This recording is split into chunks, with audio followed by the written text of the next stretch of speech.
આ લોકોએ ખાલી મારી એકની દુકાને ગાર્બેજ કરવામાં આવી છે. જેપી કોમ્પ્લેક્સની અંદર પગથિયા ઉપર દુકાનો બનાવી કોમ્પ્લેક્સના માલિકે વેચી નાખી છે. અને કોમ્પ્લેક્સના માલિકે એના પોતે દબાણ કર્યું નથી દેખાતું. મારો એક 3x4 નો ઓટો હતો, એની ઉપર ગ્રેન્ડ લોબિંગ કરી. મને બીજી વાર પાછી ગ્રેન્ડ લોબિંગ કરી, બધે ગ્રેન્ડ લોબિંગ મારી ઉપર કરી. ખાલી મારો 3-4 ફૂટનો ઓટો હતો તોય પણ નગરપાલિકાએ એની માટે કોઈ કાર્યવાહી કરી નથી. અને કોમ્પ્લેક્સના માલિકે નગરપાલિકાની અંદર આખું દુકાનો બનાવેલી છે કોમ્પ્લેક્સમાં, એ કોઈ કાઢતું નથી. અને મારા 3x4 નો ઓટો કાઢવા માટે આવે અવારનવાર. આપો બધાનું લ્યો, અમે લેવા માટે તૈયાર છીએ, પણ બધા રોડ ઉપર છે કે અમારું અંદર છે, તો અમારું અંદર છે તમે લેવડાવો તો રોડ ઉપર અમને રાખો. નગરપાલિકાના અહીંયા જો આપણા સેવા ભાઈ હોતર ઉભા છે, નગર સેવકે ઉભા એને હતો, મેં ફરિયાદ કરી છે. નગરપાલિકાનો તમારે સાહેબ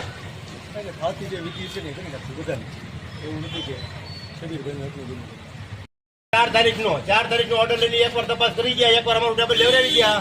પછી અમારી અરજી સાહેબને આપેલી છે, એની વિશે કાંઈ કાર્યવાહી કરતા નથી. આમ જુઓ તમે, આમ રોડ ઉપર રોડ ઉપરની અમે અરજી આપી છે, કાંઈ લેતા નથી. અને આંચપા જુઓ તમે, એક એન્જિનિયર સાહેબ દર વખતે અમને એકને ટાર્ગેટ શા માટે બનાવે? અંદર જોવા ઉપર બધું થોડી ખોલી નાખ્યું. આખું કોમ્પ્લેક્સ બાવડું થઈ ગયું. આવ્યો જો આખું કોમ્પ્લેક્સ ડેમેજ થઈ ગયું છે. આખું કોમ્પ્લેક્સ ડેમેજ થઈ ગયું છે. 2 વર્ષથી નગરપાલિકા કાર્યવાહી કરતા નથી. દુકાનદારો બધાને પૂછો કેટલું પાણી પડે છે, કેટલા દુકાનદારો હેરાન થાય છે, એની કોઈ કાર્યવાહી નગરપાલિકા કરતું નથી. અને દર વખતે અમારા એક ટેબલ માટે જ આવે છે.